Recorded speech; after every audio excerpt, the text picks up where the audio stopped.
Okay, we're going through the fifth step of development of human life, which is the creational life, is what the Pleiadians call it. And we're on the fifth level of that, which is called the position of recognition, reminiscence of earlier lives, etc.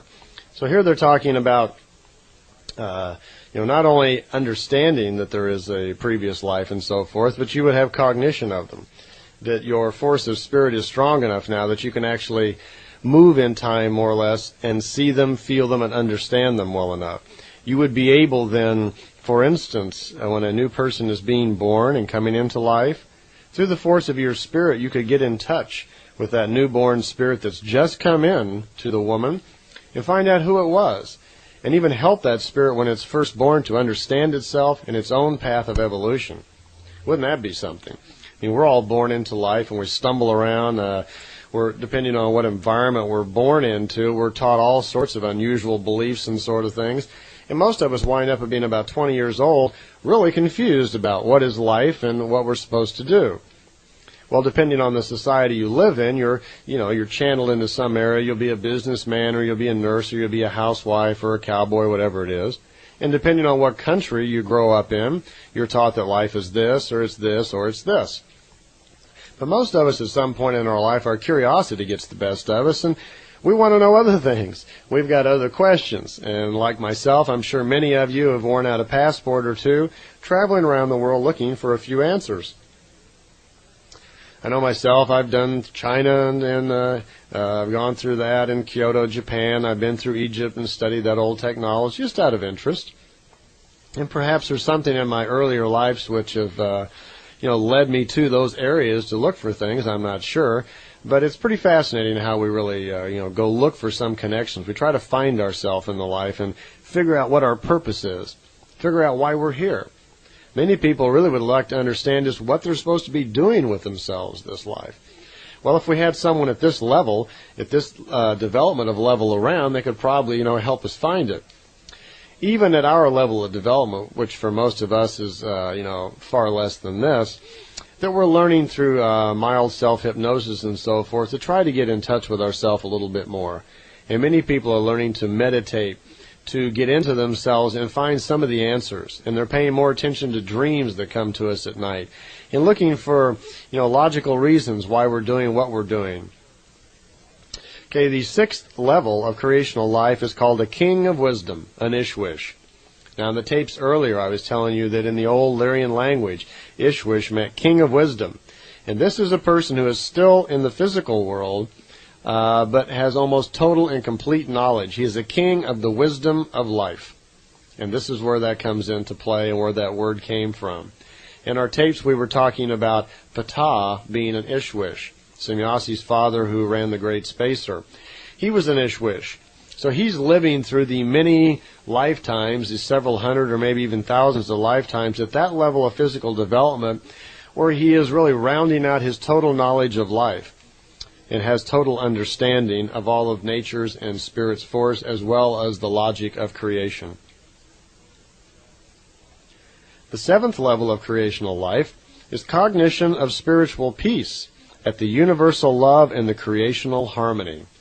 This sounds interesting, doesn't it? Cognition of spiritual peace.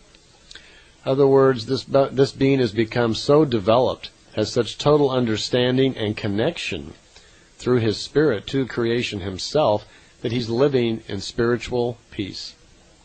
He can no longer be moved to hate and anger and jealousy and these things.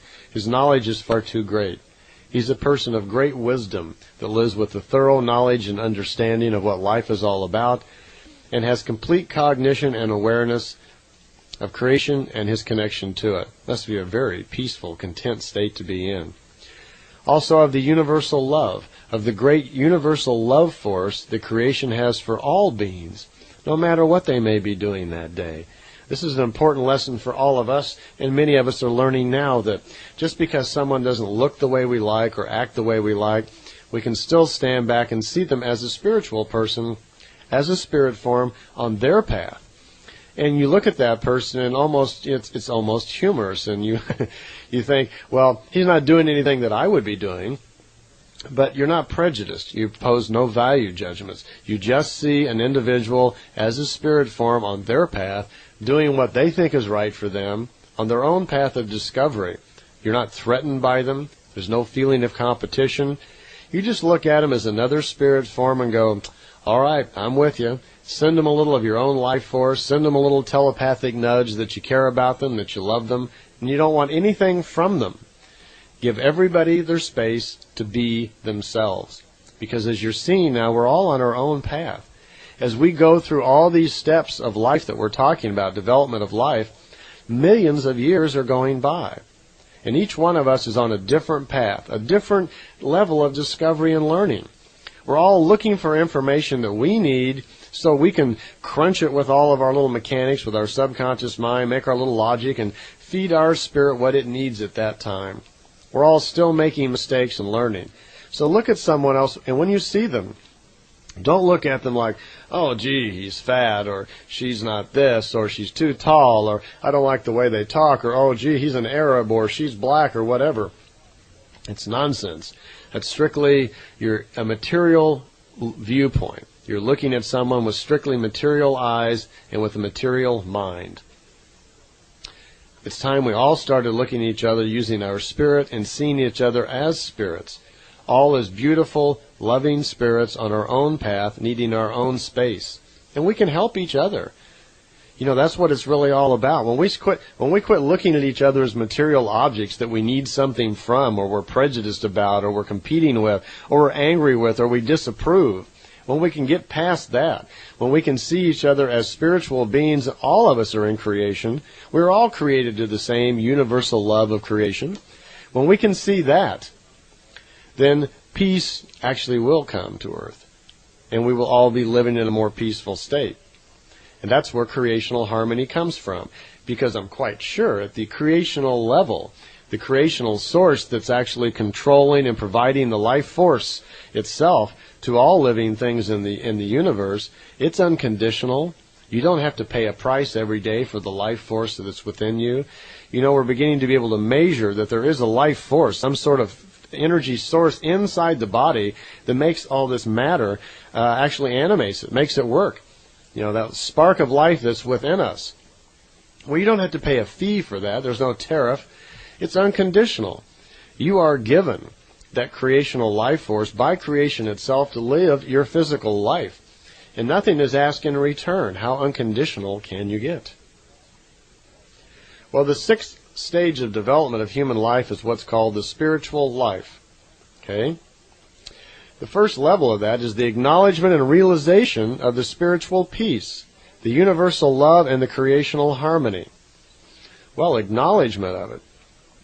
Realization of spiritual peace. What a blissful state to be in. You're becoming aware and probably living most of your physical life now in some sort of state of meditative creational bliss, where you're not paying attention to the world any longer with physical senses. You probably need no sleep at all. You can probably live for several thousand years just by the force of your spirit.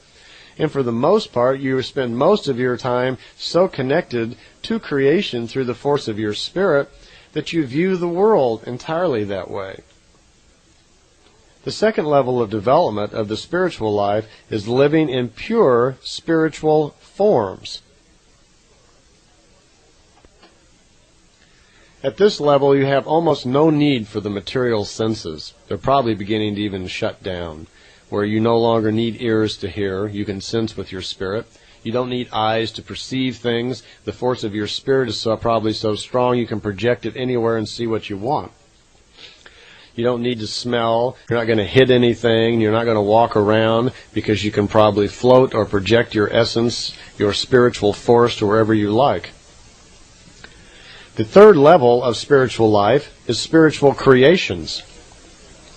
At this point, you are probably so developed as a spiritual being that you are very involved probably helping lower life forms come into life, get through life, providing perhaps maybe this is what spirit guides actually may turn out to be. These higher life forms, people on the last throes of physical life, which can actually provide life force, not life force energy, but spiritual energy to lower beings to use, to learn from. Perhaps it's broadcast at subconscious levels and we pick up when we sleep and so forth.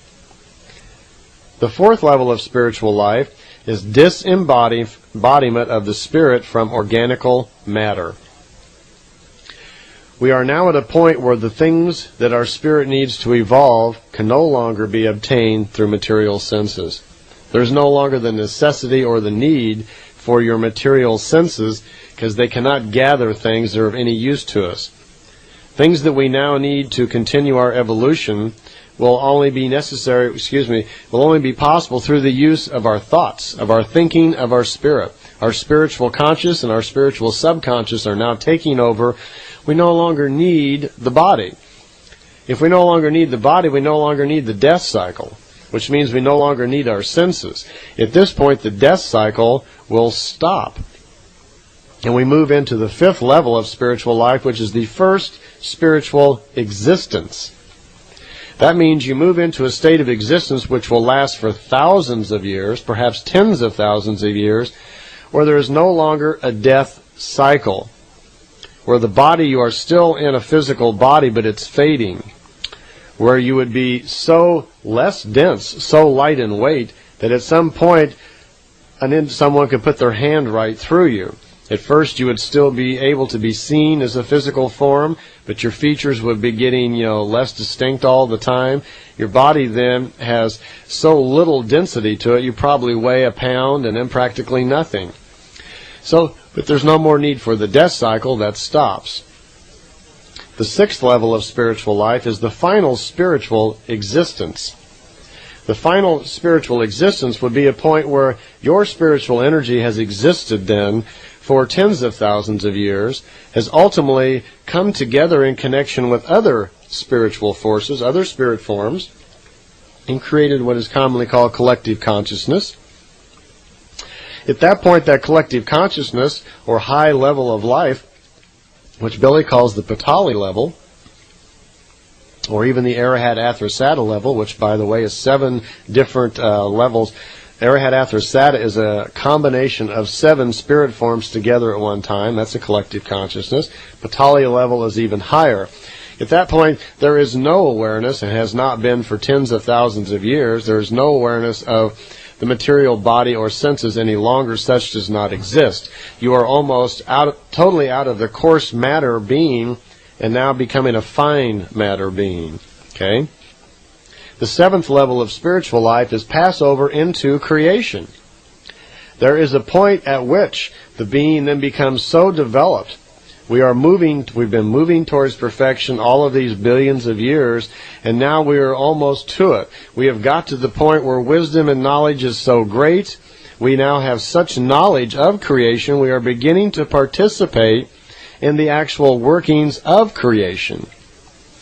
Our fine matter existence is at such a high level where the frequency of our thoughts is so high, we are almost totally out of touch with any material existence.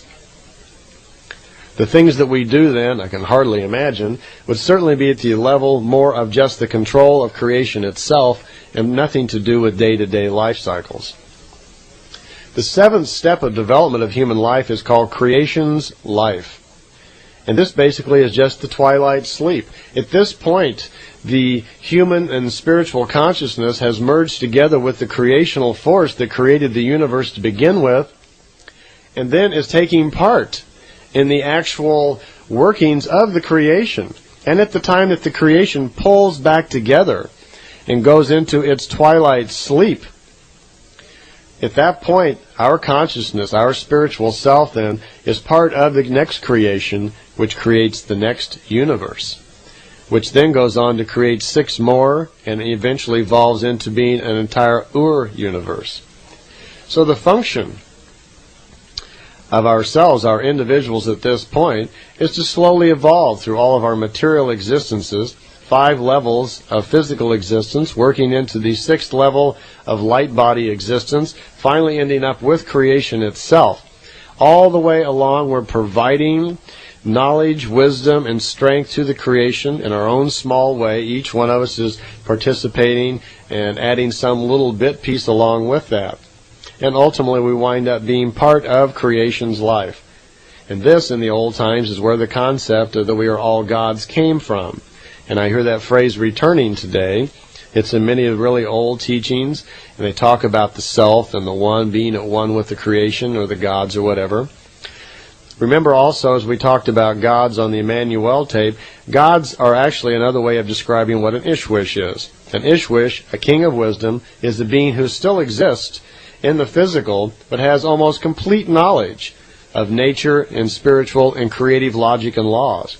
That's what a god is. A god is a being, he's at the top level of physical existence, but beyond that there is more. So a god also is subject to the logic of creation, because creation was the original idea that started all of this and created the universe to begin with. But creation isn't something that I see that needs to be worshipped or even thought of as a religion or a belief or anything like that. It's not a philosophy of life. It is the logic of what really is. It's just a matter of fact. As we learn more and more about it, we'll find that creation, since it created the universe and all life forms and so forth, it wasn't a human being. It wasn't a life force. It was a thought. It was an idea taken from another universe, which is going to perpetuate on and on and on. So we slowly have to let go of the idea of worship and that anything is responsible for our day-to-day lives. We are given a life force to use by the natural universal love of creation. We have intelligence and ability and aptitudes based on our accumulative life wisdom that is ours to use, and it's up to us what we do with our current lifetime.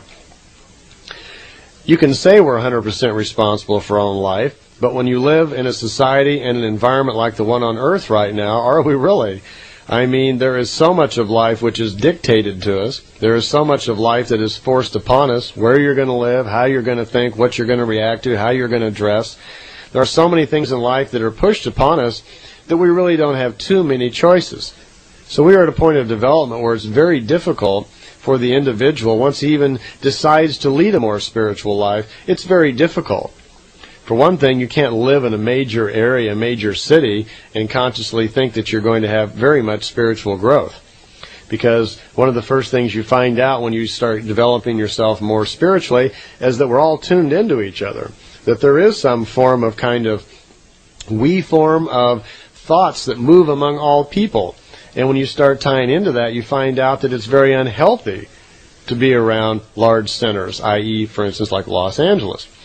If you live in Los Angeles, if you're listening to this tape and you live there, or New York, or some major metropolitan center, you know that once you leave there, you say you go on a vacation to Colorado or some sparse area in the mountains where it's beautiful and you're back in touch with nature and it's lovable and the people are nice and you're having a great time and you're with somebody you love and, you know, everything is just wonderful and you're so peaceful and happy.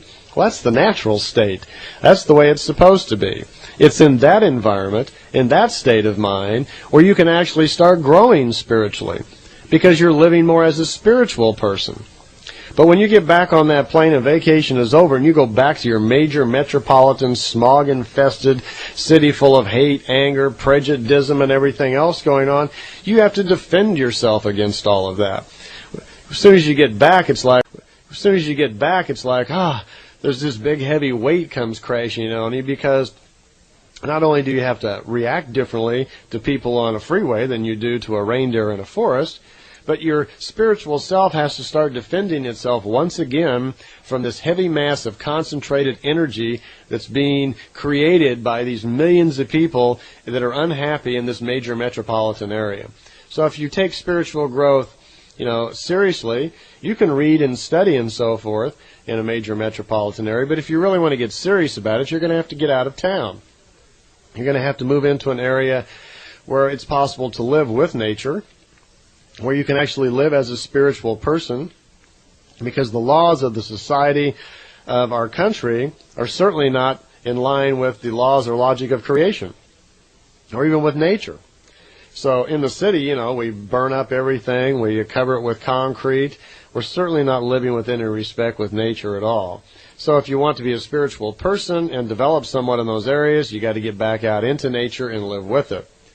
There will be a point someday we may elect a president based on wisdom instead of on power and economics and control. At that point, there'll probably be a major change in our world. And hopefully the people of the United States, which are the leaders of the planet Earth, We provide the leadership and the inspiration. Perhaps the New Age metaphysical movement in this country will continue to grow and will fight for the truth and will, follow through and develop more and more as spiritual beings. And they will develop and learn to do more and more things because it's the right thing and because it's the truth. They'll discover more about the truths, and ultimately the spiritual beings of the planet eventually will overtake the material beings. And at that point we will have a peaceful society, much like the Pleiadians do, and we'll have a better understanding of all of these steps of development of human life. Okay, we've just finished discussing the 7 steps of development of human life, and by discussing those development steps, we are assuming, of course, that what we call reincarnation is real, which means that there are 2 different types of life. There's a physical life, and then there's the other side, sometimes called heaven, and what the Pleiadians call a fine matter world. The spirit that is us, even though it manifests itself through material lives, also is a never-dying, never-ending energy form, gathers information from these lifetimes. So it is a fine matter existence. Okay? Now, what is the fine matter world like? Well, that's something that's really plagued man for a long period of time. What is it like after you die? What really happens? Where do you go? Or do you go anywhere at all? Well, among the Pleiadian information, here's what that's all about. They call it the other side, or the fine matter world. Commonly in our society, we generally think of it as heaven, at least in the Christian community. So we're talking about the same thing here. We're talking about where it is you go when you die. To begin with, what exactly is death? There is, if you have, for instance, a car accident and the doctor comes and you're taken to the hospital and they pronounce you dead, that means that the doctor is saying that your physical body is no longer functioning, that your brain is dead, there's no longer anything going on in the material body, so they call that death. Well, that is physical death, or clinical death, medical death, whatever you want to call it, but it's not necessarily spiritual death. Spiritual death is at that point that the spirit actually leaves the body. When there is spiritual death, the spirit leaves the body, it's called flash-like, instantly. It just zips right out of the body. Now, that can sometimes be at the same time as physical death, but in some cases, the body just isn't quite dead yet, and the spirit hasn't really left. It's just not detectable by the instruments that our doctors use. But in most cases, usually when there is death, the spirit leaves quite very soon after that. In some cases, it might be a few hours, or maybe even a day or so in some particular cases, where the body is still functioning, but the doctor just can't quite detect it. But what happens then? Well, the spirit separates. And when the spirit leaves the body, once the spirit leaves the body, then the body couldn't possibly exist any longer because there's no spirit there to drive it. That means the life force that creation provides has left the body. Your spirit now drifts off into the fine matter world. Well, where is the fine matter world? Well, it's right here. You do not leave the planet. For one thing, whatever planet you're born on, you stay there during your material life unless you find some way off of it. But whatever planet you die on, if you die on the planet Earth, your spirit stays on the planet Earth. It's not possible for it to leave. This is part of creation itself. It's part of the logic of creation itself because your spirit is tied to the planet that it is living on. And that's for a number of reasons. One, what's called the Akashic Record. There are several energy reasons why that needs to be. It's not a choice that the individual has. When you die, you stay right here. The spirit really doesn't go anywhere. Spirits kind of congregate, you might say, in a layer of energy around the planet. They really don't go anywhere. They're just now existing in the fine matter world. Some people think of it as another dimension. But they are no longer concerned with the material. Because they're no longer in the material world. Actually, the fine matter world is kind of a state of cogitation, was the word that Billy used to try to describe it. He says it's similar to kind of like when you go to sleep at night. If you've been up all day and you've had a number of things on your mind and you're working hard, whatever, when you go to sleep at night, your conscious mind is shutting down, and your subconscious mind is in there just working away, trying to solve some of the problems of the day. And you know from your own experience, if you go to bed with a lot on your mind, sometimes it's very hard to sleep, isn't it? You find yourself sleeping very lightly because you're working out the problems of the day.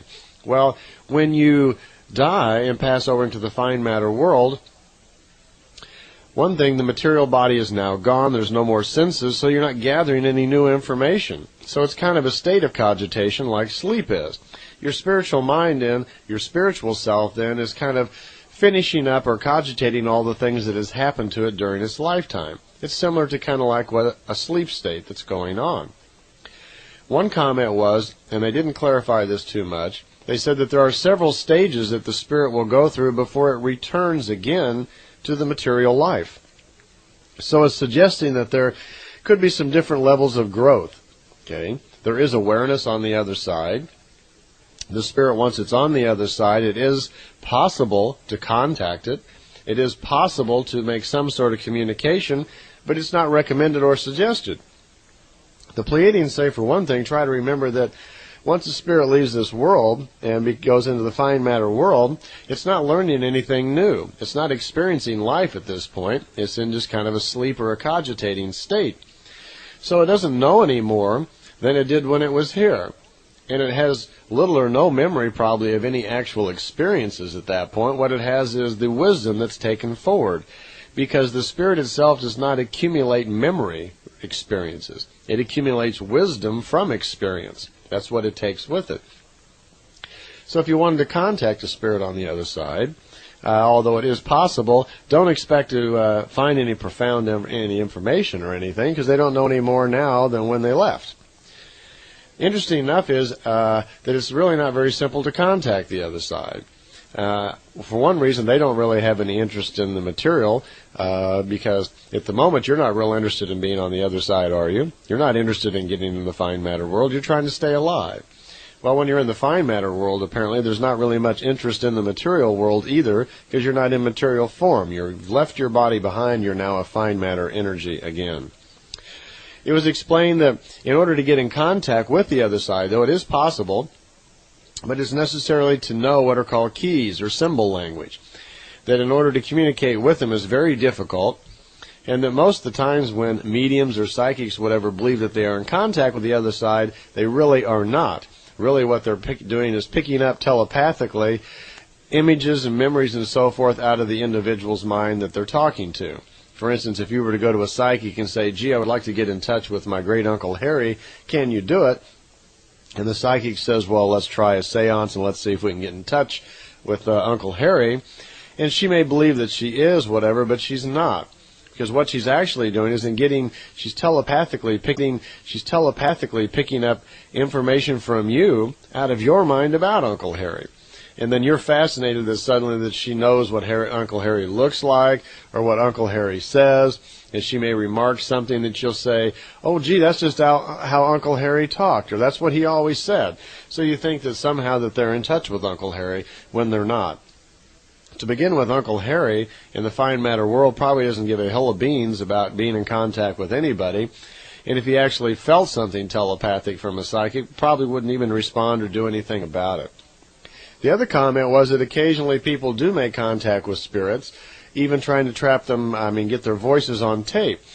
And the Pleiadians remarked that quite often that a spirit, once it's on the other side, doesn't even want to be contacted. And if it is, usually will regard it as kind of a nuisance and will give disinformation or treat it as a joke or will say something kind of silly anyway.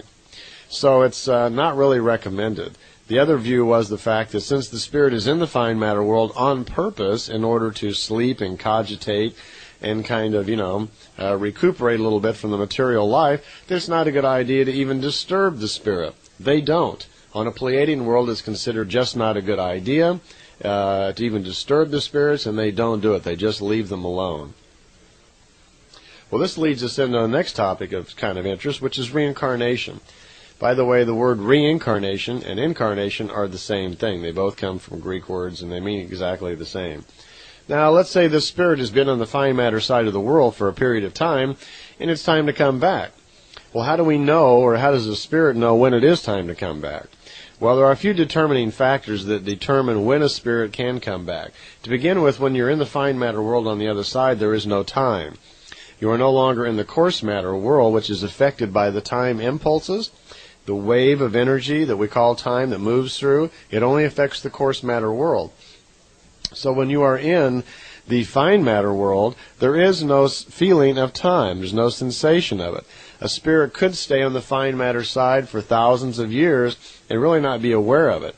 It's not like they're awake, standing on one foot or the other, just waiting to get back into the material side. So you don't have to worry about being stuck over there. What does happen, though, is this. Normally on a planet like Earth, where we have such a high population, okay, when someone passes over into the fine matter world, normally the average turnaround time, the Pleiadians call it, before they will come back into the material life, is on an average of 152 years. That means if you live a long and normal and healthy life to fulfill your lifespan, that you will come back in approximately 152 years. And then you would re-enter the window of opportunity, they call it, and come back into life in someone else, generally within the family. Now, that time span can be altered somewhat. And here's how it works. If you have a shortened life, maybe you die from an accident, young child 10 years old is in a car accident and dies, okay, they will come back faster. Okay, the longer you live and the more you learn, the more you contribute to your spiritual growth, the slower you come back. Okay? The shorter you live, the less you learn, the faster you come back. You have no say-so in this. It's part of the mechanism of creation, which tends to balance things out. So people who live a long period of time, if they live to be 90 or 100 years old and have had a really good life, they probably wouldn't live that long anyway unless they were basically well-balanced, happy people. So they're probably going to come back slower, 150, 170 years. If someone, however, you hear of a young child dying at birth or a 1-year-old, they may be back very quickly. Generally not less than 15 years normally. However, there's an exception to that rule. Apparently, every 25,860 years, when the Earth moves in closer in proximity to the central sun, which it is just now and has been since 1937, we call this the New Age, is the general jargon or term to call it. But there is a step up in frequency and electrical radiations, apparently, that influence several factors in our life. And rebirth is one of them. And there's a tendency, I'm told, that for rebirth to be faster during this time period. So it's quite possible even that a young child, say it should die at birth or perhaps from abortion or something, that they would be back very quickly, possibly right away within a few days, weeks, or months, something like that. Okay? When it's time for a spirit to come back into the material world, it's a natural process of creation. The spirit really doesn't decide what time it's coming back. What happens is when it's ready to come back, and has something to do with like waking up in the morning when you're just ready to wake up, when it's ready to come back, creation will provide the mechanism by which it happens, and there's a natural tendency for that spirit to come back within family. The first priority apparently is usually level of evolution, that the spirit will try to come back into a woman equal in level of evolution. It will try to stay within family. Quite often your great Aunt Harry may have been someone else's aunt, have been someone's uncle or something like that. You can change gender from lifetime to lifetime. Creation doesn't do that. People do it kind of subconsciously. How that works is this way, that there is kind of a programming that's done subconsciously in the individual. If you are living a life as a male and wish to come back as a male, it doesn't take any more than thinking that. You literally program your subconscious for wanting to be a male in the next lifetime, and it will be. It's not decided by the mother. It's decided by the spirit itself. If you are apparently unresolved on the issue and really don't even think about it or care, however your subconscious will, it may kind of go either way. So you have some choice in that. There is some programming involved there. If you go through lifetime and are confused about your male role or your female role, which some people are, perhaps they go through life and they're having a terrible time with their love life and their sex life, Emotionally, they're upset, and they just are totally out of balance, and they go and they die, and they are confused about themselves and about their sexuality and so forth. Then they will come back pretty much the same way. When they come into life, there is no programming. They come back in slightly confused, and depending upon environment, they may continue to be confused, and this is what leads to homosexuality. Homosexuality is not a third sex. It's not something we should be developing in our society and giving rights to it. It is a confusion of spirit in the fine matter world. And once we understand more about that, we can help people when they have confusion of spirit by helping them find out what they're doing, what they're thinking, and help these people find themselves, gender-wise. The Indians were always good at that. They would teach the young men to be more male and to understand their male hormones and their male attitudes and, come with me, son, and do this and so forth. Now, I realize it's probably not quite as simple as that, but that's the general idea about what confusion of spirit can cause. By the way, when there is a conceptual act by a male and a female, within 3 weeks' time, right at about 3 weeks, is when the spirit makes the decision whether or not it's going to come into the mother. Okay? So it's within 3 weeks, although the mother's not aware of it. But that's when the spirit makes a decision whether or not to attach itself to the woman in this window of opportunity. The woman becomes pregnant and provides a window of opportunity for a spirit to come in. It will within the 3rd week, and then it attaches itself to them. At that point, the spirit has decided that it will be born in this woman. So on a Pleiadian world, the morality of abortion then, the issue would be that there can be no abortions after 3 weeks because the decision has been made that there is an individual then attempting to come into life at that point. On their world, however, they benefit from greater spiritual and creational knowledge, and many of their people have the ability then to telepathically communicate with the spirit coming in to see who it was, any problems they may have. Did their last life end in trauma? Are they bringing some confusion with them? What path are they on? Are they needing some sort of special knowledge? And they can actually sense the feelings and experience that are in these beings, read their past lives, and see what they need to learn when they're coming into the new one. In other words, they treat each newborn baby as a person that's on path of discovery, that's on a particular path of searching and knowledge, and they facilitate that. What a marvelous idea. Now, in our world, we look at children as possession. If we have a son or whatever, we say, this is my boy. He's going to be a football player. Or he's going to be this or whatever. And we look at it like we created it. We possess this thing. We have made it. This is my boy that I made, or this is my daughter, and so forth. Well, that's kind of a wrong viewpoint. We need to start looking at it as if these are people coming back into life on a path of their own. These are people coming back into a new life that need understanding, that need special attention to their personality, to their character.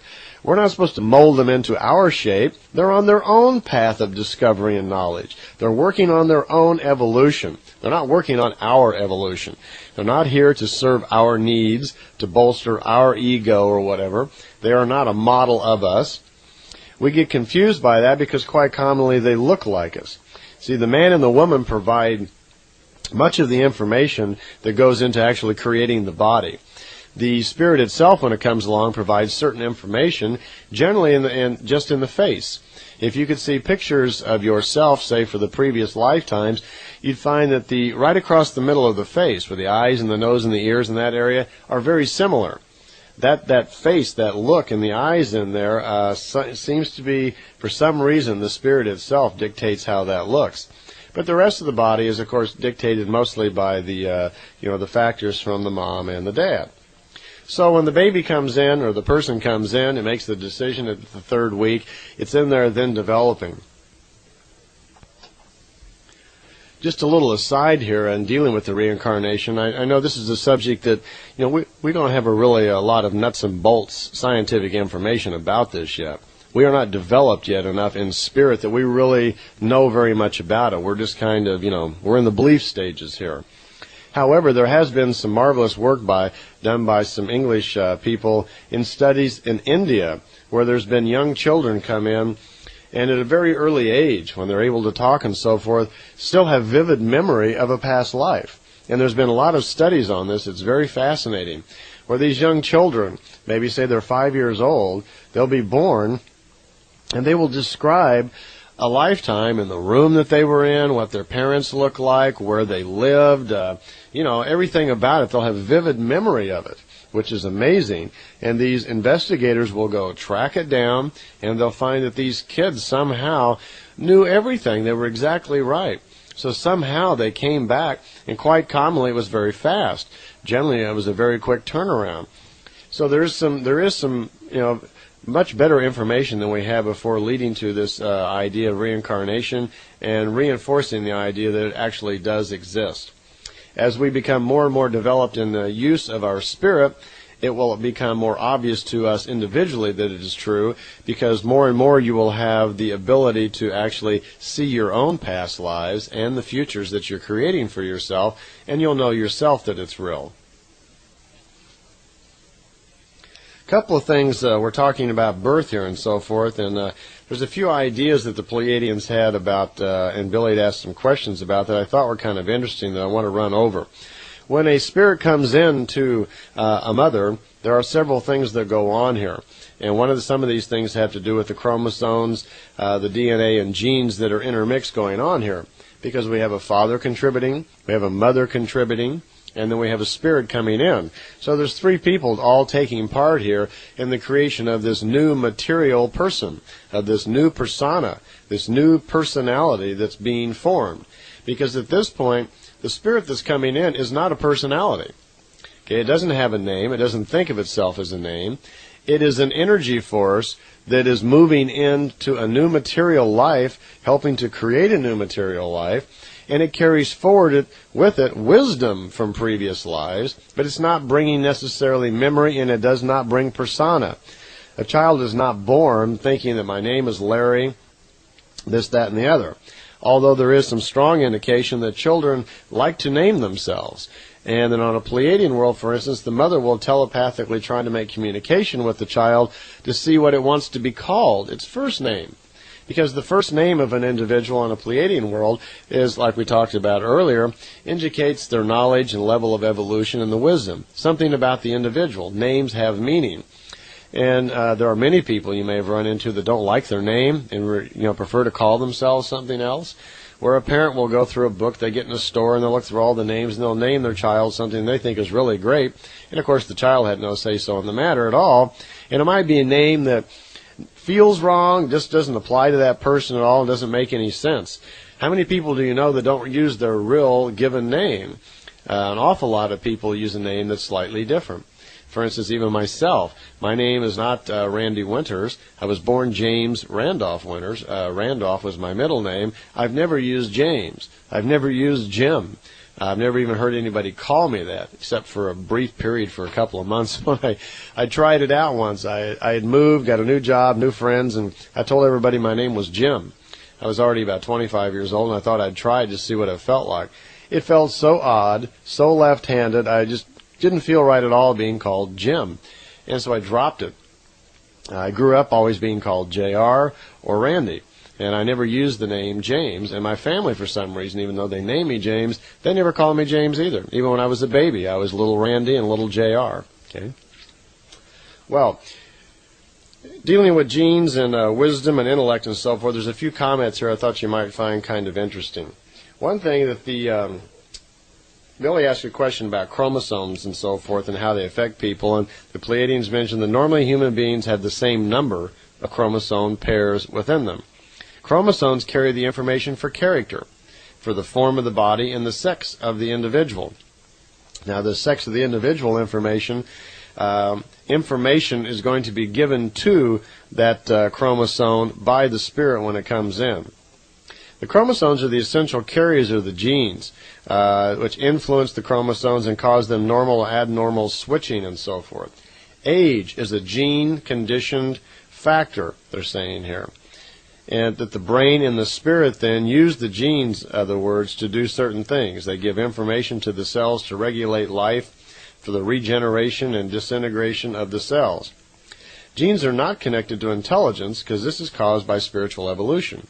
Again, the spirit carries forward the wisdom from the lifetime, brings that forward and puts it into the individual when the body is being created in the mother. Spiritual thinking and wisdom and intelligence are factors of the spirit. These manifest themselves organically in the brain. What happens is once the spirit comes into the body, at the 3rd week, okay, it's about the 8th week that the brain starts being formed. Okay. When the brain is being formed, we have the mother and father who have contributed their, their genes, their factors. The spirit then comes into play, and here's why. What happens is, as the brain begins to form, it has to know how many connectors, neural connectors, dendrites, synaptic junctions, and so forth to make, so that this individual can think. Well, some of that information comes from the spirit itself. The spirit starts sending information to the newborn material body that's being formed on the number of connectors and so forth that are going to be needed to house the intelligence of the wisdom of this spirit. So once the neural connectors are all in place, we got all these dendrites and so forth that are in place, then a very interesting thing starts to happen. The information then from the spirit that's carried forward from all these lifetimes, it's fed into the body, into these connectors, and it flows into the acids that are in the brain. So the information, the fine matter information, is transferred from the fine matter world. A copy of it is more or less kind of downloaded into the coarse matter world, which is the acids in the brain. Because we already know the connectors in our brain, when you think, all these little neural connectors get excited and run through the dendrites, and there's all these synaptic junctions that little electrical charge goes off, and it affects the chemicals in the body, and the chemicals in the body do this, and then so forth, and all the cells are affected, and our body is in operation. Well, within those acids in there, that is where the wisdom from your previous life is stored in coarse matter form. Well, I see once again I'm running out of tape, so just fast forward this here. There's just a second or two left, and I'll see you on the other side.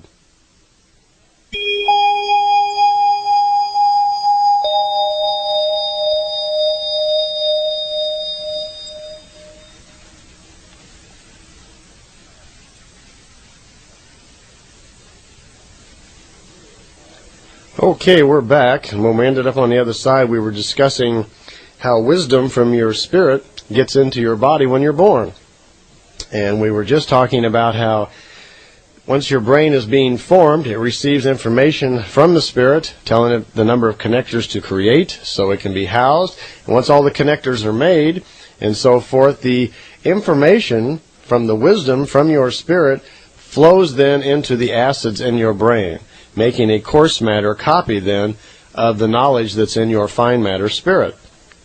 So you then have access to the information from your previous lives in two different ways.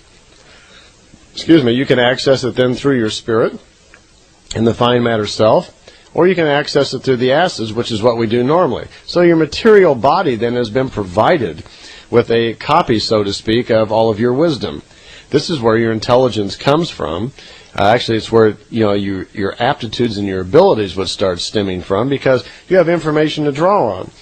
You notice how some people, as they're going through life, some things are just very easy for them, or you find yourself sometimes already knowing things very easily. You may come across some philosophy or idea in life, and it just makes a lot of sense to you, and you already seem to know all about it, and you just kind of go, yeah, sure, it's real easy to you. Well, that's because that information or wisdom from an experience similar to that is already in there. It's already in the acids. You already have information, background, wisdom on that particular subject. If you get a feeling of deja vu sometime, like you've been someplace before, or you've met someone they're very, familiar, whatever, it's quite possible they were. Or it's quite possible you've experienced something very similar to it before. So you have a certain amount of information you get. It's kind of like buying a computer and it comes with software already. It already has word processing and database and things already in it. Or you might get a computer with nothing in it. But our brain seems to work pretty much the same way. It's unfortunate in our society that we don't know enough about spirit power yet and spiritual knowledge and abilities, so we really don't train people in the use of their spirit. Well, it's a real good thing. If we didn't do that, if the Spirit didn't put the information in the acids, and we didn't have a copy of all of our wisdom, we'd be in big trouble. So thank you very much, creation, for at least allowing us to, have some sort of access on the material side. This leads us actually to an explanation of why we're all different as far as aptitudes, abilities, and intellect. As we're going through our material lives, experiencing things, we're accumulating wisdom and knowledge, and it comes with us. Your advantage to using your spirit to access this is, one, it's probably of higher quality because the acids in your brain can become damaged. They can become altered because of poor pregnancy, health problems, and so forth. Dietary disease and things can set in and affect the brain, the connectors, and so forth, so that your material self does not function completely properly. But the spirit side of yourself cannot become ill. It cannot become illogical. It never goes to sleep, and it doesn't die. It always retains the wisdom. So at any given time, you can always access your spirit through meditation, or you can even do it in a conscious wake state once you get better at it. You can access using your spiritual self and find out information, not only about yourself, but you can use your spirit, as we're going to talk about a little bit later, to access other levels of information, other people, Akashic records, ETs, higher life forms, etc. Another interesting thing this kind of leads to is the fact that if a copy of your wisdom is in the acids within your brain, then it's possible to transplant those acids. It's quite possible that we could, some scientists are already working on this. You could take an individual that's very lowly evolved, or someone who we think is kind of mentally off of it or retarded or whatever. And in many cases, these people are just very young spirits that are born into our society with so few lifetimes that they have no accumulated wisdom. They're not idiots. We just call them that clinically because they seem to not be able to do anything. But quite frequently, these are just beings of low evolution. Well, you could put an acid transplant. You could take a person of high evolution and take some of the acids from them, transplant them into the other individual, and they'd perk right up. Gone would be the confusion, and their level of evolution would pick up greatly. This is one reason also, because of the acids, why it's possible that a mother and father perhaps of low intelligence or low evolution, it's possible for them to have a son who could be brilliant. And vice versa. Really brilliant parents could have a son of low evolution. That's not the norm, though. Generally, it's more of a normal because the level of evolution is one of the main priorities of when a spirit comes in and chooses a mother or comes into a window of opportunity. So normally you don't see that too often, but it is possible. The genes then that are influenced by the spirit, and they pick up all these impulses and they store, and they can create confusion in a life form when you have a real mental illness. See, a real mental disease can quite commonly be caused by a confusion of the spirit itself. You can't make a spirit form sick, and you can't make it illogical, but it can become confused in some areas where it has wisdom and knowledge and so forth that's gained from experience, and it could be at a point where it hasn't quite solved things and it can be confused. Well, in that particular case, then the spirit is affecting the genes that are in that person. The impulses then are picked up by the genes, they're stored, and this person becomes confused in lifetime. So that's entirely possible. Actually, another thing that's pretty fascinating that can happen is that on some occasions, when a person dies, and the spirit leaves the body, if it's an accident or it is at a time when the subconscious of the individual is not expecting it, your subconscious knows when you're going to die. It already knows that. You can access that generally yourself through meditation if you want to find out. Well, your subconscious is always knowing what you're going to do, even in a few days in advance. This is one of the techniques that the Pleiadians use to examine our subconscious and find out what we're really thinking. They can do that because even though you're thinking consciously, most people are not aware that they can access their subconscious or don't bother. But your subconscious knows what you're already planning on doing for the next few days. So it's possible to actually access that in there. Well, when an individual passes over and is going into the fine matter world, quite often, if it's not a expected death, or the individual just doesn't want to leave the material plane for whatever reason, that spirit can actually move into another living being, where we have a person then who suddenly is housing two spirits within itself. That not only is possible, it's not that uncommon. Apparently about 10% of the time that happens, and this can lead to what sometimes is considered as mental illness, where a person suddenly has dramatic personality changes or suddenly becomes very confused.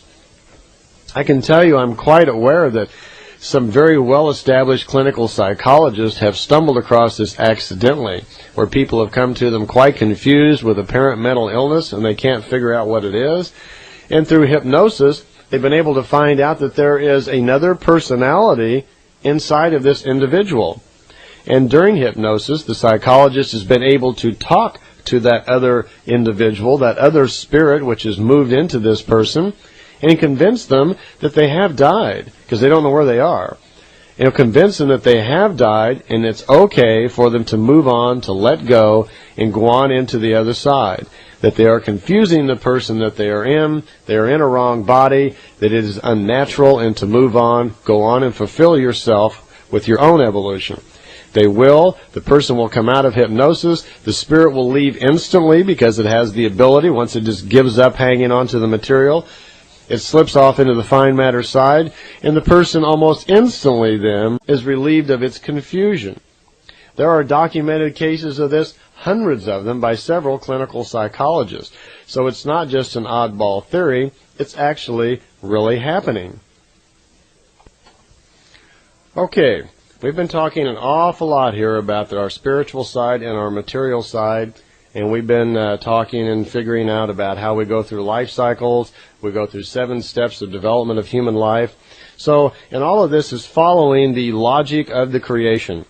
All of these things that we go through, these cycles of life that we go through, are all embedded in us. The instructions, so to speak, and the matrix that controls all of this life cycling and evolution is already built into the creation itself, because we are a bit part of the creation, and we are just going through the cycles the way it was meant to be. So that's why we have 7 stages of development, and that's why we are actually 2 beings. We are a spiritual being, which is going through a series of material lives. Those material lives, those personalities, that's you and I on the material side. We are Barbara, Nancy, Bob, Larry, whatever our particular personality is right now. But that's a material being. Just for a moment, I'd like for you to get the exhibit that I have in the little handbook. There's a drawing of a big circle, and it says the 2-part being on there. It says on the left side the material side and the spiritual, and I'd like to explain to you a little bit, as it was explained to me, how the material being and the spiritual being actually interact and what's going on while we're in this material life. You see, even as you're listening, thinking, all the time that you're in your material life, you are also a spiritual being. And that spiritual being is in there all the time, listening, paying attention, and trying to gain in spiritual growth. That's the whole impotence why you're trying to learn all the time. That's what drives you to find out things, to make a quest for information. The spirit needs food, and the food it needs, the way it eats, is experience, it's truth. It needs wisdom from your experiences. So you're always encouraged by your spirit to go try things, look into things, and search for answers. And that's where that comes from. Well, on my little drawing here that you're looking at, you see on the left side it says material side, and over on the right side it says spiritual side. Now what I've done here is I've just made a little drawing to show you the relationships between the material and the spiritual. It's just a little diagram to explain a few things. You'll notice on the left side it says that there's a conscious part on the material side. Now we know that. That's what we're using right now as we sit there and listen to this tape. We have a conscious side, a conscious mind that we use all the time when we're awake. We also have a subconscious. Some people call it unconscious. Some people are unconscious. But we have a subconscious self. The subconscious has its little machinery that it does. It's kind of like the engine of our self. It's where we do all of our, our thought processing, our number crunching, and so forth. And then there's a thing that's called the psyche. The psyche over there is kind of your storehouse. That's where you keep all of your material memories, ideas, and conclusions and so forth. It's kind of like the hard drive on your computer. Okay? Then there's a little thing there that says we form. We'll come back to that in a second. And in the middle it says filter. Well, there's a filter between your material side and your spiritual side. See, even though your spirit is awake all the time, it's listening to everything that your material side is doing. A lot of things it just isn't interested in. We have a lot of thoughts, feelings, and ideas that ramble around in our head that our spirit has no interest in. It doesn't want those. It's looking for the wisdom from our experiences which are correct according to creation. It's trying to add to itself through growth, through your experience, through your material, personal experiences. So there's a filter in between. I call it a filter, but it's just kind of a little something in there that it's kind of like a microphone, I guess. It's listening to your material self, and it receives information, and it decides whether or not it's correct and whether or not it's interesting to accept it. Over on your spiritual side, there's also a spiritual conscious mind. It's like a receiver and sender unit. There's also a subconscious on the spiritual side. It also can think, do some number crunching and so forth. There's a little we form there, which I'll explain in a minute. And then there's something called the Gemut, G-E-M-U-T, Gemut. It's a word in German which means receiver and sender, or sensor. It's slightly different than the psyche, its counterpart on the material side, in that the psyche only stores information and all your memories from your material life. Okay? But the Gemut, on the other hand, is more of a sensing device, because it's connected to other forms of information, higher levels of thinking. This is where your spiritual power comes in. The ability to use the Gemut as a sensing device to actually move out and get information from different sources. And there's a language concerned with that, which I'll talk about in a minute. Well, these are the basic parts of the material side and of the spiritual side. So let's talk about those just a little bit. Let me explain a little bit about what each one does and excuse me, what happens as you're going through your day-to-day thinking. Okay, over on the material side, you notice up on the top there, it has the 5 senses there. That we've got sight and touch and smell and hearing and so forth, your senses there. And you know what these are. This is how we gather information. Now here's what happens. Your material self, as we've mentioned before, the reason for your material life is to gather information. Once you gather that information, then you proceed to think about it, you form logic, and you do a little number crunching, whatever, you make conclusions, and you store that information. And once that information becomes part of yourself, it becomes the wisdom from those experiences, and that's added to your spiritual growth. Here's how it works. Let's say you're having an experience, and let's make up some sort of experience here. Let's say something common in life, maybe a career move. You got a new job. Okay? You've been working at a company for a while, and a big promotion's coming up, and there's you and 2 or 3 other people that are online for the promotion. Now let's make this a happy story. So let's say you get the promotion, all right? Well, as we're going through life all the time, we're using all of our senses all the time to gather data, aren't we? Right now you're using your ears to listen to what I'm saying, and you use your eyes to read information, and we have touch. We touch things to see what it's about. We smell it. We taste it. These are how all of our sensors are out there, material sensors are always gathering information and feeding it to us. Well, as soon as that information comes in from our sensors, as soon as we see something, our conscious mind regulates all of these sensors. As it receives that information, it very, very quickly runs right down to see if we have any information on that. You see, the conscious mind actually can't make any decisions on its own. It has an entirely different function. It's responsible for gathering the information and bringing it in and so forth, but on its own it can't make any decisions really on its own. So it doesn't. Actually what it does is when that information comes in from you, it quickly directs that thought or idea directly to your subconscious to see if we have any data on that. Because in your subconscious is all of your knowledge, and it wants to know if this new incoming thought, if we're sympathetic to it, or if we have any feelings about this. What's our opinions? Do we have any knowledge? Is there any data on this thing that just came in? and it's done very, very quickly. So what happens is, as you're listening to this tape, reading a book, or you just heard some information about this promotion that you're going to get it, you become very excited, but maybe somebody says something, well, gee, the person who gets the promotion is going to be the one who had the highest sales.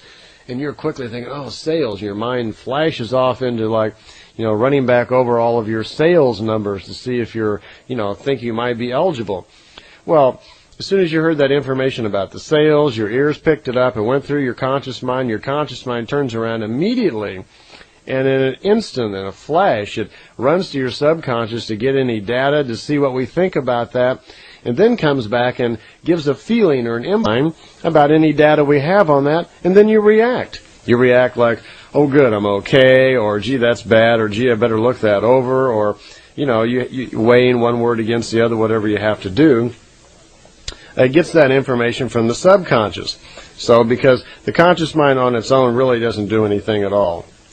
The subconscious is kind of like the computer of the individual. It's the actual center and the control guidance center, you might call it, and that's responsible for the individual's entire internal communication, as well as its connection with the spiritual realm, because it's through the subconscious that the individual tries to get information into the spiritual subconscious all the time.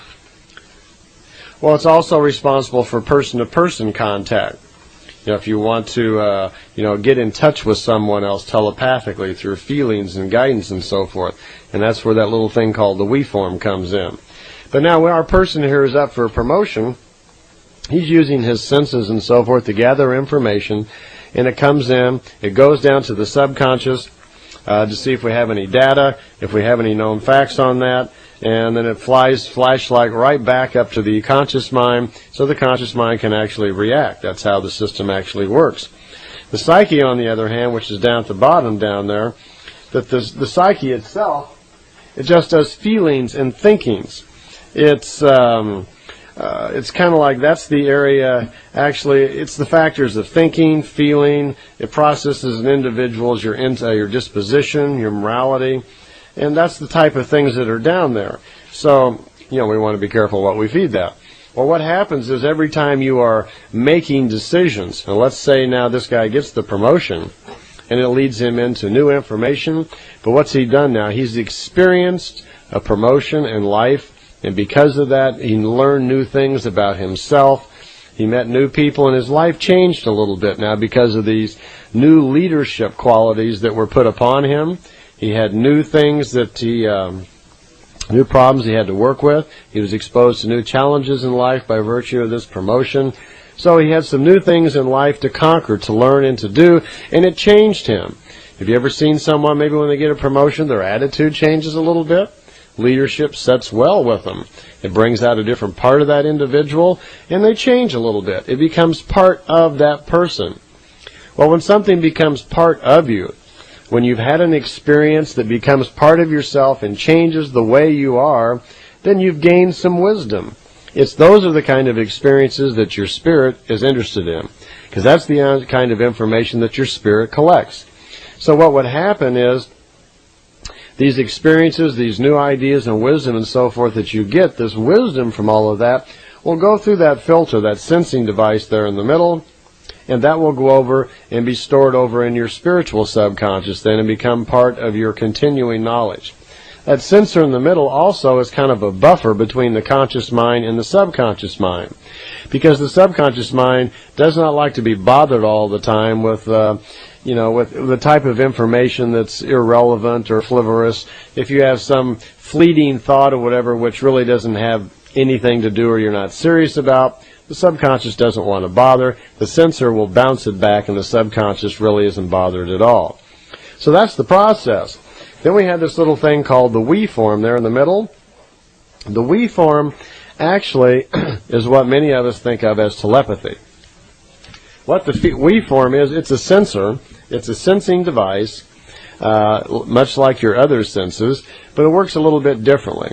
You see, the subconscious mind has the ability to move thoughts and feelings among all of us, among people. And it does it with kind of an image language, a symbol language. Now, the we form on the material side is called primary telepathy. The Pleiadians use the phrase we form because there's all these we people are all formed into one consciousness. For instance, let's say our fellow that's, well, forget the fellows, just say yourself. If you've ever been in a really crowded area, maybe you get into an elevator and there's you get in and you turn around and you're all alone and there's some very unsavory, large, slurry, dirty character in the elevator that's looking at you like, you know, there could be potential harm here. You're very uncomfortable, okay? Well, you're not only all of your senses are reading his look and feel and everything, but he's probably projecting some very unkind thoughts about you, and that's done from subconscious to subconscious, and it's your we form that's picking that up. Have you ever walked over to the phone and known it was somebody calling, or had a hunch who was going to knock at the door, or, you know, you had a hunch to go pick up your laundry or something, or just some feeling? That comes out of the we form. The primary telepathy is confined pretty much to the planet. It's short range. By that I mean you can pick up thoughts and feelings from people around the planet. This is also how, like in large metropolitan areas, that the subconscious of millions of people who may be unhappy, angry, or unrestful and so forth affects other people. We talked earlier about how you really couldn't have spiritual growth in a major city. This is one of the reasons why. Because your subconscious mind, without you being conscious of it all the time, is constantly picking up these feelings, images, and so forth from the we form, the telepathic we form, in your subconscious on your material side. Now you notice over on the right side, it says we form also, and it calls that spiritual telepathy. That's a little different. Over on the material side, the primary telepathy is rather basic. It's a form of hearing. It's a tone that comes in the ear that you can learn to receive it. That can be blocked. You can learn actually to block out those feelings and so forth so they don't really bother you. On the other hand, over on the other side, the spiritual telepathy, unlike the primary telepathy, is very long range. And this is how Billy was able to receive telepathic transmissions and so forth from the Pleiadians and other higher life forms over on the spiritual side. This is also what channeling is supposed to be. When you receive information from other beings and higher sources, it's done through the subconscious we form on the spiritual side in the form of telepathy. And this is a language of symbols. There are over 50 million symbols, sometimes called keys, that interpret spiritual knowledge. And if you wish to be in touch with higher life forms and so forth, this is how it's done. You develop the use of your spirit, and you receive telepathic images in this language that come into your spiritual self. They then are translated into your speaking language and sent to the material side. So never is there a trance needed. Any person who is actually channeling, it's impossible to channel a being from another world, because channeling is only short range, and channeling concerns itself with the psyche, which is your center for feelings and thinking and so forth. Also, this interplays if a person has an ego problem, wants to be popular, wants to be noted, wants to be thought of well, and so forth. These thoughts interfere in the individual when they're channeling, and that's why they create the persona. It's done by their insides, their psyche and their subconscious more or less get together and create this euphoric meditation. That's why they always speak and make up some strange sound. This is Uthor from Egypt or whatever. You know, well, it's not. It's an individual creating that by themselves. Channeling is not real. It is never accurate. If you wish to receive information from a higher life form or another individual on another world, it is done through the spiritual self. It is done through this spiritual we form, and it involves the knowledge of the symbol language actually receiving it. So that's how it would actually work. You do not have to be unconscious. There is never needed the trance, and there is never needed a separate persona in order to receive this information. You can learn to do it in a fully conscious, awake state. The Gay-Moot's a fascinating little device. The Gay-Moot over there is a sensor. You've heard people talk sometimes about how the silver cord where you're connected to creation. Well, that's kind of what the Gay-Moot is. It is a sensing device that can connect you to higher forms of information also. If you are interested in contacting your higher self or someone else's higher self, you can use the spiritual we form to do this. It, of course, takes a lot of practice Some people it comes easier than others, and it's done through an understanding of this symbol or key language, and you develop it through meditation. Meditation is no mystical magic or anything. It's the simple process of just learning to control yourself, control your mind, to control your material self and your spiritual self, and turn one off and on as you like. You see, meditation, what you do is you shut down your material senses over there that are all very active. You shut down your conscious mind, and you get into a state of meditation, which is a balanced state where you, the individual of them, have access to your spiritual self. And then what you do, once you gain knowledge of your spiritual force, you actually get in touch with your spiritual self. That power will develop. You can then ask for and receive the symbols and keys of your own name, of your own self. You can then start looking and finding symbols and learn more symbols so you can access other higher forms of information. Now, aside from some ET on another planet that you may want to talk to, if they're willing to respond, one of the more interesting things to access is something called the Akashic Records. Now, what are the Akashic Records? In metaphysical terms, they're sometimes called the etheric records or whatever, but here's the general idea. As you are thinking, and as everyone is thinking, thoughts, remember now, are forms of energy. Energy condensed and so forth to higher levels of compactness or condensation, I guess you would say, can be formed into matter. But at any rate, thoughts don't die out. Once you form a thought, it is a very, very small impulse of energy that you have created by virtue of your own brain, and they are stored. Well, where are they stored? Well, your thoughts are stored, in your subconscious. They're also stored also in this Akashic Records. So an Akashic Record is a band of energy around a planet that stores all the thoughts of the people on the planet. There's also a storehouse of knowledge or an Akashic Record around a galaxy, and there's also an Akashic Record for a universe. All these forms of Akashic Records store different types of information. Now, you have access to these Akashic Records all of the time, and you access them through the we form on the spiritual side. The knowledge of the past, though, is protected. You can't just jump into it. It's not like open to everyone. You have to learn how to use the we form and how to make this connection. Psychics tap into the we form quite oftenly by accident and are not even aware of what they're actually doing. For instance, I know there are, if any of you have seen Luis Gasparetto do his spirit paintings, that's what he's doing. He's accessing the Akashic Records. Here's what happens. Let's say you want to get in touch with Da Vinci. Well, Da Vinci, the personality that was Da Vinci, is dead and gone.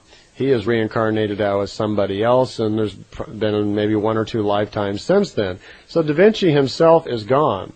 Da Vinci is no longer on the other side. He's not in the fine matter world. If he was, he wouldn't respond anyway, because on the fine matter world, he's not Da Vinci. He's a collection of all of his lifetimes at that point. But if we want to access, say, Da Vinci and do something, we can get access to Da Vinci's thoughts in the Akashic Records while he was Da Vinci. And that can be done through the we form. We would have to find out how to access his particular records, because the Akashic Records is made up in levels. There are levels of evolution, and each level of evolution has like a memory level in it, and you need a key to get into that. So you learn through meditation, you send a pulse to certain levels that gets you into it. One interesting thing is you can't get into a level of information in the Akashic Records that's higher than your own evolution. So if we're going to try to get access to Da Vinci's thoughts and feelings that are in the Akashic Records, we couldn't get access to any of those thoughts and feelings at a time when his level of evolution was higher than our own. So if Da Vinci was much higher evolved than us, we wouldn't get very much. We would get something, though. But what happens is when you get in touch with those feelings, let's say we learn the symbols and we find out how to send the pulse, we can actually get in there, and just for those moments while we're in touch and in connection with the Akashic Record, we will think and feel like Da Vinci, and our body can react. It can react in the form of auto-writing. That's how it's commonly done. It cannot react vocally. It's not possible to get into the Akashic Records and speak like Da Vinci. You can't channel the Akashic records, in other words. You know, Da Vinci's not going to come into your body, take over your body, and speak. That's not possible. But it is possible for you to access the Akashic record and think and feel like him for a moment, and you could write or draw and do things. Billy demonstrates this by quite easily, very simply, he can get into the Akashic record because he knows most of the keys. He has access to many different forms of information which were taught to him, and he can suddenly think and feel like Enoch or some particular one that he happens to know the key for. So that is a possibility. That's one way you can get in touch with other forms of information through the Akashic records. One other thing I'd like to touch on just a little bit while we're discussing this material and the spiritual self, and by the way, just kind of give you some insight into this. You know, we also have emotions and attitudes and so forth that we build. When we come into the world, the material side is very clean. It's like a clean slate. Our psyche has no feelings and thoughts in it. Our subconscious is like a blank hard drive in a computer. It doesn't have any stored up memories at that point. We're a newborn person in the world, and we just kind of got here, and all we have with us when we come in is that accumulated knowledge from the previous lifetimes. So we're all happy. We're just goo-goo happy to be here, and we smile and we love everything. Don't we wish we could keep that all of our life? But it doesn't stay that way. You know, all of a sudden, all sorts of things are dumped on top of us. And while we're laying in the crib, you know, our senses are starting to work, and we start perceiving knowledge of the outside world. And about the age of 2, we start becoming aware of the outside world. And I think that's why babies cry almost their entire second year. They're probably sad to be here in some areas. You know, they're moving into the material world, and they don't like the way things are going on. It's probably a little uncomfortable for them. But what happens? Our senses start picking up the experiences of life, and we start developing our little attitudes and emotions about how we react to things. Let's say we have an individual who's 30 years old, who's divorced, become an alcoholic, and lost his job. If we have someone like that, what has happened? He's lived through some terrible experiences. He makes associations with his experiences. He develops all of these emotions and attitudes towards certain things. Then every bit of information that comes in, when he perceives something, let's say about his divorce, maybe his wife always wore red shoes, and he sees a woman walking down the street with his eyes, so the eyes pick up the red shoes. What's he going to do right away? He immediately associates that with the bad memory of the recent divorce, doesn't he? So he doesn't actually perceive this person as they really are. He doesn't see them subjectively at all. What he does is, instead, when he sees this person, he just sees red shoes, a trigger goes off inside, and he doesn't react normally towards this individual if he's going to react at all. So we can be greatly controlled by all of our programming we go through life with. So one of the main functions that we need to do is to learn to meditate, to close down some of our emotions and attitudes, all these knee-jerk responses that we develop and so forth as we go along, so we can control ourselves, so we can learn to reprogram ourselves and see people objectively when they walk down the street. I mean, not subjectively, objectively. When they're walking down the street in red shoes, so we can just say, oh, there's a pair of red shoes, and there's a new person that I don't know, and don't make any attachment to all of the difficult feelings and problems that you may have had during a divorce. But we do that. Our material side, as we go on in life, becomes very difficult for us to think clearly and stay in balance. And this is what leads many people, unfortunately, to becoming hostile or violent in life, or depressed or angry or jealous. Life's experiences build up. They have so many problems in life that are so difficult. They develop all these emotions and attitudes where they can't see things clearly. So their subconscious never even gets a chance to react. And then if they're too far gone, which leads to violence or jealousy or whatever, that the spirit itself will just literally shut down. It will no longer even be interested in any of the information that the material self is gathering. The life from that point on is just considered a spiritual waste. That the spirit itself will no longer be interested in anything that the material side comes up with. No more wisdom could be added because it's all illogical. Meditation allows us the possibility of reprogramming and changing things. It is the process where we can shut down the material senses, and very slowly an individual that may have all these problems can learn to overcome them and reprogram themselves through benefit of their spiritual self. They can literally ask their spirit for advice and help sort out problems, which the spirit will do. Your spiritual subconscious will go in there and think things through for you and give you back feelings and ideas and hunches that are, good for you. Your material self then, especially if someone's guiding you, your material self then can begin to learn from these experiences and start seeing itself clearer and get itself back in balance. So we have a process here by which we could reclaim mental health. We could overcome personality problems, depression, things like that. We could, through meditation, incorporate this in and make kind of a new psychology of the future through spiritual development. Through use of the spirit, which never gets sick and never dies, we can learn to control and change ourselves somewhat. Again, you see that the spirit's always open for business. It listens to everything unless you go berserk in life and it has to shut down because you're way off track. But it's open all the time. It records all your thoughts, all your movements and so forth. It's paying attention to everything. And it sends answers to the human being if his thoughts are right or wrong. You just have to learn to pay attention to it. You learn through meditation to create what's called the pause. That slight split second when information comes in, and before you react with your material self, you consult your spiritual self to see about that. Ask yourselves, like asking a good friend that'll always tell you the right answer. You can learn to pause and kind of like mentally quickly get an opinion from your spiritual self, and it will answer you truthfully. The spirit is the carrier of the creation. It's found in everyone. On our spiritual self is that part piece of creation. And remember, creation is the perfection. It has the ultimate peace, the ultimate universal love. So what a great place to consult with. And if you have this great spiritual self within you that has the ability to touch and feel that and consult with it and draw information from it, why not use it? Many of the old philosophers always made reference to the individual as being, every man contains a microcosm within a microcosm, and that's true. Because everything in the universe that exists, everything within creation, also exists in the human being. There are different dimensions in the inner being that are endless. So it's beginning to look like the matrix of the creation, the logic of the creation comes into the spirit. The spirit facilitates creating the body. So information from the spirit is in every cell, every atom particle of the body itself.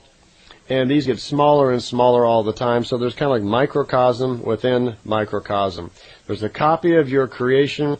Your spirit has a copy of creation. It's in everybody. And it contains all dimensions. You see, when an individual can start looking at life with a balanced view from his material side and his spiritual side, when he learns to start using the spirit all the time as a source of energy, of knowledge, of wisdom, then he starts becoming a much happier individual. That way he's not prone to knee-jerk responses and emotions that get him entirely out of whack, and he's not going to overreact to things and over-respond. He'll be able to calmly see things.